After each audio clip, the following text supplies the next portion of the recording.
नमस्कार दोस्तों, आज मैं आपको स्कंद षष्ठी की कथा सुनाती हूँ। राधे राधे। स्कंद षष्ठी का व्रत भाद्रपद माह में शुक्ल पक्ष की षष्ठी तिथि को हर साल किया जाता है। कार्तिकेय की पूजा हर माह की शुक्ल पक्ष की षष्ठी तिथि के दिन की जाती है। मान्यताओं के अनुसार भगवान कार्तिकेय की पूजा करने से सुख समृद्धि, सौभाग्य और सफलता की प्राप्ति होती है। भगवान शिव और माता पार्वती के बड़े पुत्र भगवान कार्तिकेय की पूजा करने से लोगों को सभी प्रकार से रोगों से मुक्ति मिलती है। इस दिन पूजा के दौरान स्कंद षष्ठी की व्रत कथा भी पढ़ी जाती है, जिसको सुनने या पढ़ने से मन को शांति मिलती है। स्कंद षष्ठी के दिन सुबह जल्दी उठकर शुद्ध जल से स्नान करके साफ कपड़े पहने। एक साफ स्थान पर भगवान कार्तिकेय की मूर्ति या प्रतिमा स्थापित करें।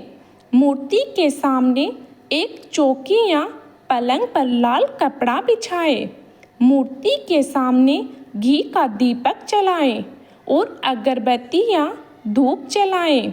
भगवान कार्तिकेय को फल और फूल चढ़ाएं। विशेषकर कमल का फूल चढ़ाना शुभ माना जाता है। भगवान कार्तिकेय की मूर्ति पर रोली का तिलक लगाएं। भगवान कार्तिकेय को प्रसाद चढ़ाएं। प्रसाद में आप मोदक, फल, दूध आदि चढ़ा सकते हैं। पूजन के बाद स्कंद षष्ठी पर भगवान कार्तिकेय की कथा पढ़ें। पूजा के अंत में भगवान कार्तिकेय की आरती करें और प्रसाद ग्रहण करें। पौराणिक कथा के अनुसार राजा दक्ष के यज्ञ में माता सती के भस्म होने के बाद भगवान शिव वैरागी हो गए और वे तपस्या में लीन हो गए, जिसे सृष्टि शक्तिहीन हो गई। इसके बाद दैत्य तारकासुर ने देवलोक में अपना आतंक फैला दिया और देवताओं की पराजय हुई। धरती हो या स्वर्ग, सब जगह अन्याय और अनिति का बोलबाला हो गया। इससे देवताओं ने तारकासुर के अंत के लिए ब्रह्मा जी से प्रार्थना की। इस पर ब्रह्मा जी ने बताया कि शिव पुत्र ही तारकासुर का अंत कर सकता है। अब सभी देवताओं और इंद्र ने शिव जी को समाधि से जगाने का प्रयत्न किया और इसके लिए उन्होंने भगवान कामदेव की भी मदद ली। कामदेव अपने बाण से शिव पर फूल फेंकते हैं, जिससे उनके मन में माता पार्वती के लिए प्रेम की भावना विकसित हो।